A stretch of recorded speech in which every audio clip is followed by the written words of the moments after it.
T-dweebs, it is Denny. And it's James from TeaDB.org. We have some Wuyi Oolong here today. Mm-hmm. You can do the honors of pronouncing that. Bantianyao. Yeah, good enough. I don't know.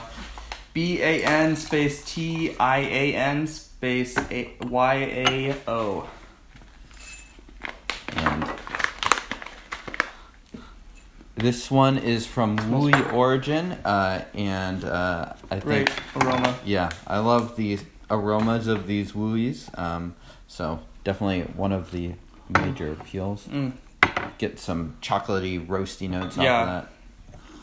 One of the coolest parts about these teas that I think might be underappreciated is how great the aroma is and how starkly different it is from the taste in the cup. Yeah. If you're drinking this tea, spend some time, smelling it and enjoying it, because it is a very different experience. Yeah. Yeah. And each steep can be quite different from the previous one. So. Definitely, yeah. So this will be good.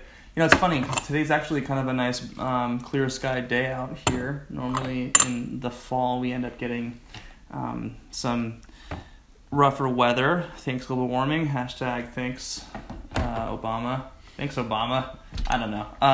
But anyway. Screw that guy. So this is normally a kind of tea that I would like drinking this sort of season, but it feels a little bit off because it's a nice day outside.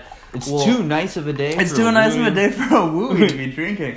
Maybe it'll start raining in like 2 minutes, just in time for steep number 2. Let's hope not, actually. Smells great. Smells great from here. It's a little fruity and yeah. Judging from the color, this looks like it's going to be decently strong right off the bat. Yeah, it's got a good nose on it already too. It smells really good. I don't get the aroma off of this one, but of all the tea categories, Wuyi is definitely the one that I get the most cannabis smell off of. Really? Yeah. Having never smelled that, I wouldn't know what that would smell like. But if I were to have smelled what I think it smells like based on some heathens. Yeah.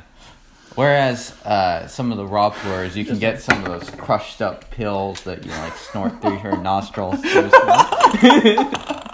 I don't know, dude. Don't worry about it. Let's just drink tea now and pretend like we're civil human beings. Okay. Cheers. Cheers.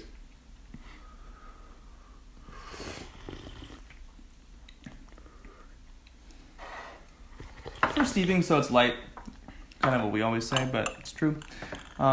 It's already getting a nice, I wouldn't call it tartness. Of course, the mineraliness is there, but it's light for now. Yeah. You can taste the roast, definitely. Yeah. With that beautiful charcoal-y mineraliness going on.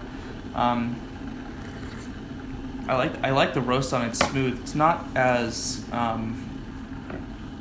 wouldn't call it like buttery or like fat, like nut roast as much as it would be. I don't know. I don't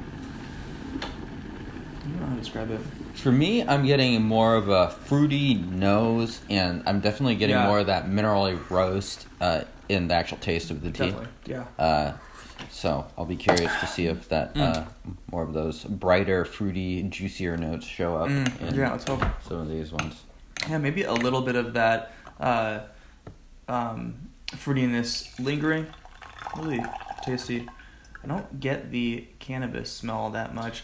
I guess it has kind of like a... I think it depends on the roasting. Funkiness. Or maybe just the habits of the tea maker. I don't know. Do people smoke cannabis? Yeah, it's like not. Yeah. No is the answer in China. Yeah.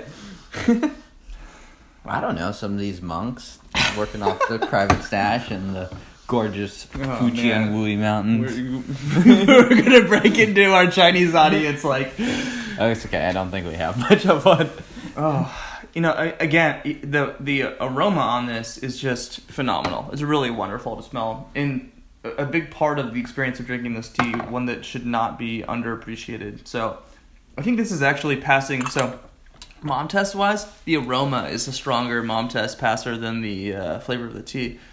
The tea has a little bit of a dryness that some people would be put off. I think in the same way that some people don't like dry wines just period. Right. But it's a beautiful category of and flavors. That dryness, maybe you could probably brew around, go a little lighter. Yeah.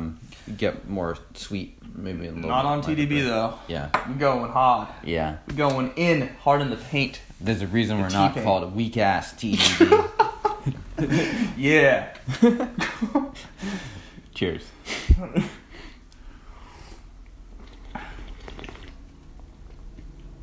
Getting a little bit more of the fruit, for sure. Yeah. How would you describe it? I kind of get like a tropical-y vibe from it a little bit. A little bit. I'm still mainly getting sort of that roastiness and definitely some of those juicier, fruitier notes on the finish. It's really great. Really well balanced. You mentioned this smells like it could be a little strong. We certainly aren't tasting any, at least I'm not tasting any bitterness or anything astringent or unbalanced. I agree, yeah. Now, we could get there. Certainly. Yeah. If we do the mom brew, aka I'll be back in 5 minutes, guys. But we're not going to do that, so. The core is getting darker, so it's another way of testing this out. James, in terms of parameters for the folks at home who are trying to emulate our every move and or whatever. So I think the ideal Wuyi parameters are about 5.575 grams per 75 milliliters. So do the math on that one. That's why when you are good friends with someone is when you can see minutes before they start to bullshit. Like, and I'm sure you all know at TeaDB, our audience probably knows at this point, but so definitely don't use 5.576 grams because then you just ruined your whole session. totally screwed. No, I for me I like Wuyi teas at a pretty high parameter, so you could just fill the gaiwan like half, 2/3, or even 3/4 full. Or if you're a hardcore and you like to go hard, fill it all the way up. It's a pretty fluffy tea, so it's kind of an easier one to eyeball. Right. It's not one that needs to unfurl or anything like that. Yeah. So that ends up being a little more grammage than like a Taiwanese oolong or something like that. That's how I like it, but there's a lot of different ways you could do it. And unlike a Taiwanese green or jade oolong, this isn't going to be nearly as impacted by the added, 1 leaf or 2 leaves, which when unrolled are enormous. Whereas with something that's this fluffy and voluminous in the actual gaiwan itself, the difference in that small of a amount won't present nearly as strongly. So, yeah. So less room to screw up. Yeah. And this is, it's delicious. I will say that it's not as so unlike a pu'er tea, this is having a sort of crispness to it, even though it has that nice roast and it's a little bit cozy. It has a kind of high note crispness to it. The fruit, I think, is showing up. Yeah. It's a great balance against the minerals, and it's really tasty. I'm not getting that whole full body pu'er.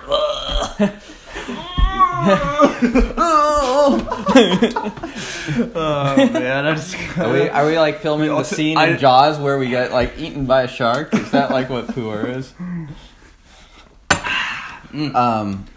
This last infusion was actually a little creamy for me, so this will probably be the last one we do on camera. We boiled the water. Not a tea that's gonna go forever, but a tea that you'll get solid 6 or 7 infusions out of, I'd say. Sure. Here we are. Nice dark color, some reboiled water. So this will be one of the more potent ones. Let's give it a shot. Yeah. Actually, I'm going to let this hang out for a second. Let's smell it too. Yep, nice and hot.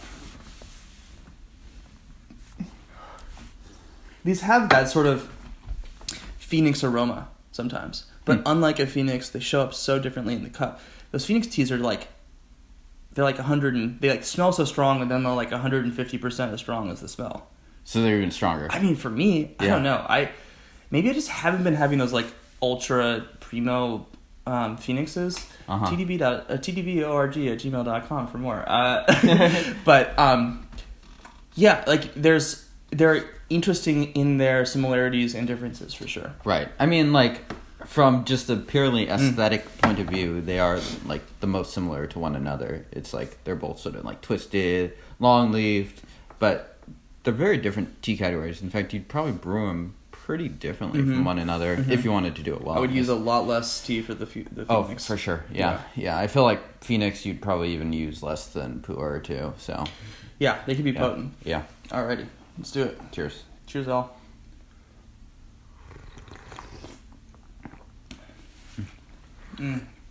Really tasting the oolonginess of this now. It's really wonderful. A little bit of a, like I don't want to say vegetalness to it, but just that like kind of classic oolong sweetness that goes through all oolongs. Yeah. Really good. Yeah. I'd say that as we've drank it steep to steep, the roastiness has gone a notch down each steep. Really creamy, tasty, a little minerally. Yeah. Really tasty. One of the most active Wuyi teas that I think we've had on the show in terms of having stuff beyond just the depth of the mineraliness. This might not be that tea. If you want to have a kind of center of the bullseye experience of a Wuyi tea, this might not be that tea for you. That being said, this is really good.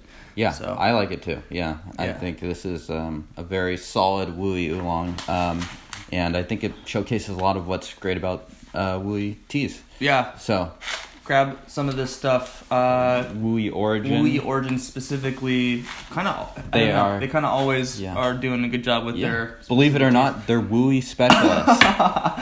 So check them out. Of course, check us out on TeaDB.org and subscribe down below. Hit the notification thing so that you get really annoying updates from us every week. And go to our website, TeaDB.org, for content like this, articles, all sorts of shenanigans. That's a word I just made up. If you like words that are made up, you watch can some more episodes. Yeah, we do that a lot. We do talk about tea and then mostly goof around. So, anything else? I think that's it. We will see you all next time. Cheers. 7 infusions out of, I'd say. Sure. I'm gonna pause every second. Ow! You alright? I'm good. I don't need that small toe anyway.